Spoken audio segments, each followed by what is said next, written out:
अगर हम आपसे ये सवाल पूछें कि भारत के पहले प्रधानमंत्री का नाम क्या था, तो आप यही कहेंगे कि देश के पहले प्रधानमंत्री पंडित जवाहरलाल नेहरू थे। भारत के छोटे से छोटे स्कूल और बड़ी से बड़ी यूनिवर्सिटी के छात्र यही जवाब देंगे, क्योंकि बचपन से ही भारत में स्कूल की किताबों में यही इतिहास पढ़ाया गया है। आपकी कोई गलती नहीं है, लेकिन ये बात पूरी तरह सच नहीं है। सच ये है कि पंडित जवाहरलाल नेहरू से भी पहले भारत की पहली आजाद सरकार के पहले प्रधानमंत्री नेताजी सुभाष चंद्र बोस थे। शायद आपको इस बात पर यकीन नहीं होगा, लेकिन इसमें आपकी कोई गलती नहीं है। आजाद भारत में सरकारों ने कुछ खास किस्म के इतिहासकारों को ही मान्यता दी और इन इतिहासकारों ने भारत के इतिहास से जुड़ी बहुत सारी महत्वपूर्ण घटनाओं को आपसे छुपा लिया। नेताजी सुभाष चंद्र बोस भारत की पहली आजाद सरकार के प्रधानमंत्री, विदेश मंत्री और रक्षा मंत्री थे, लेकिन यह बात कभी भी आपको बताई नहीं गई, न ही आपको पढ़ाई गई। भारत सरकार ने आज एक बहुत बड़ा फैसला लिया है। इसी महीने 21 अक्टूबर को भारत की पहली आजाद सरकार की 75वीं वर्षगांठ मनाई जाएगी। इस सरकार को आजाद हिंद सरकार कहा जाता है। यह सरकार 21 अक्टूबर 1943 को बनी थी और इसका अर्थ यह हुआ कि भारत की मौजूदा सरकार ने सुभाष चंद्र बोस द्वारा स्थापित आजाद हिंद सरकार को मान्यता दे दी है। इस मौके पर प्रधानमंत्री नरेंद्र मोदी लाल किले का दौरा करेंगे और वहां आजाद हिंद फौज संग्रहालय का उद्घाटन करेंगे। इसके अलावा इसी वर्ष 30 दिसंबर को प्रधानमंत्री मोदी अंडमान निकोबार जाएंगे, क्योंकि करीब 75 वर्ष पहले 30 दिसंबर 1943 को ही अंडमान निकोबार में पहली बार सुभाष चंद्र बोस ने तिरंगा फहराया था। ये तिरंगा आजाद हिंद फौज का था और ये भारतीय जमीन पर आजादी की पहली निशानी थी। मौजूदा सरकार ऐसा क्यों कर रही है, इसके पीछे की राजनीति क्या है, ये सब कुछ तो आपने दिन भर न्यूज चैनलों पर होने वाली डिबेट्स में सुन लिया होगा, लेकिन कोई ये बात नहीं कर रहा कि नेताजी सुभाष चंद्र बोस के योगदान को हमारे देश में कमतर क्यों माना गया। आजाद हिंद फौज और आजाद हिंद सरकार जैसी उपलब्धियों को किनारे क्यों लगा दिया गया। ये सवाल आज गहरे विश्लेषण की मांग कर रहे हैं। अगर किसी परीक्षा में यह सवाल पूछ लिया जाए कि भारत की पहली आजाद सरकार के प्रधानमंत्री का नाम क्या था और आप उसके जवाब में नेताजी सुभाष चंद्र बोस का नाम लिख दें, तो आपके सारे नंबर कट जाएंगे, क्योंकि ये जवाब गलत माना जाएगा और यही इस देश का सबसे बड़ा दुर्भाग्य है। आजाद भारत के पहले प्रधानमंत्री जवाहरलाल नेहरू थे, लेकिन भारत की पहली आजाद सरकार के प्रधानमंत्री नेताजी सुभाष चंद्र बोस थे। ये फर्क आपको हमेशा याद रखना चाहिए और सुभाष चंद्र बोस को हमेशा उनके हिस्से का सम्मान देना चाहिए, ये मिलना ही चाहिए। भारत की पहली आजाद सरकार की स्थापना और उसकी घोषणा सुभाष चंद्र बोस ने 21 अक्टूबर 1943 को की थी। इस घोषणा के तुरंत बाद 23 अक्टूबर 1943 को आजाद हिंद सरकार दूसरे विश्व युद्ध के मैदान में उतर गई थी। आजाद हिंद सरकार के प्रधानमंत्री नेताजी सुभाष चंद्र बोस ने ब्रिटेन और अमेरिका के खिलाफ युद्ध का ऐलान कर दिया था। उस वक्त 9 देशों की सरकारों ने सुभाष चंद्र बोस की सरकार को अपनी मान्यता दी थी।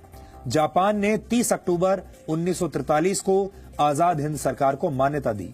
उसके बाद जर्मनी, फिलीपींस, थाईलैंड, मंचूरिया और क्रोएशिया ने भी आजाद हिंद सरकार को अपनी मान्यता दे दी। आजाद हिंद सरकार ने जापान सरकार के साथ मिलकर म्यांमार के रास्ते पूर्वोत्तर भारत में प्रवेश करने की योजना बनाई थी। सुभाष चंद्र बोस ने बर्मा की राजधानी रंगून को अपना हेडक्वार्टर बनाया और तब वहां जापान का कब्जा हुआ करता था। 18 मार्च 1944 को सुभाष चंद्र बोस की आजाद हिंद फौज ने भारत की धरती पर कदम रखा था और उस जगह को अब नागालैंड की राजधानी कोहिमा के नाम से जाना जाता है। आजाद हिंद फौज के शौर्य में कोई कमी नहीं थी, लेकिन 2 प्रमुख वजहों से सुभाष चंद्र बोस की आजाद हिंद फौज कोहिमा से आगे नहीं बढ़ पाई। पहली वजह यह थी कि यह युद्ध जंगलों में लड़ा जा रहा था और तब जुलाई का महीना था और भारी बारिश की वजह से सेना का आगे बढ़ना मुश्किल था। और दूसरी बड़ी वजह यह थी कि आजाद हिंद फौज के पास एयर सपोर्ट नहीं था।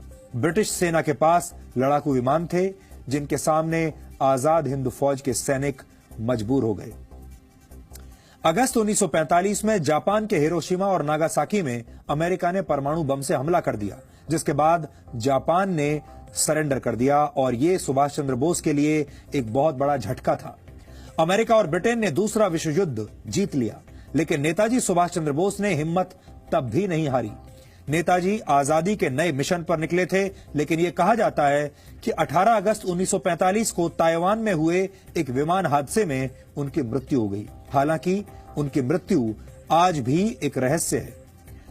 भारत की पहली आजाद सरकार के पहले प्रधानमंत्री नेताजी सुभाष चंद्र बोस इस घटना के बाद इतिहास के पन्नों में कहीं खो गए। यहां आजाद हिंद सरकार के बारे में भी आपको कुछ बातें जरूर जाननी चाहिए। सुभाष चंद्र बोस आजाद हिंद सरकार के पहले प्रधानमंत्री, रक्षा मंत्री और विदेश मंत्री थे।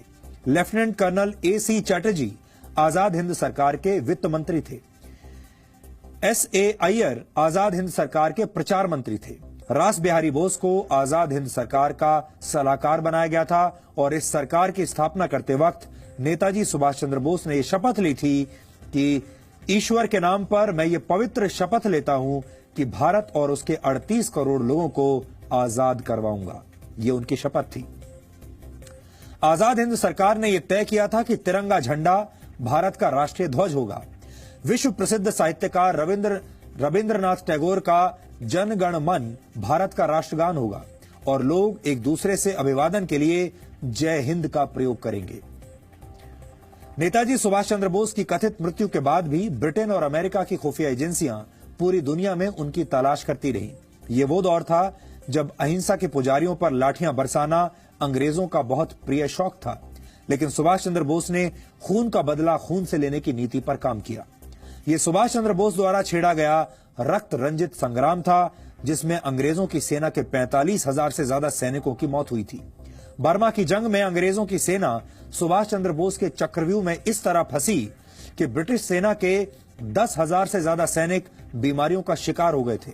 इस लड़ाई में अमेरिका की सेना के भी 3,000 से ज्यादा सैनिकों की मौत हुई थी और यही वजह है कि ब्रिटेन और अमेरिका की खुफिया एजेंसियां मिलकर सुभाष चंद्र बोस को किसी भी तरह से ढूंढकर सजा देना चाहती थी। अंग्रेजों ने उन पर हजारों अंग्रेज सैनिकों की हत्या के आरोप लगाए, लेकिन ये आरोप सुभाष चंद्र बोस के लिए किसी मेडल से कम नहीं थे। भारत में लाखों लोगों की हत्या करने वाले अंग्रेजों को सुभाष चंद्र बोस ने यह बता दिया था कि अहिंसा और शांति भारत की कमजोरी नहीं, भारत को हथियारों से जवाब देना भी उतना ही अच्छी तरीके से आता है।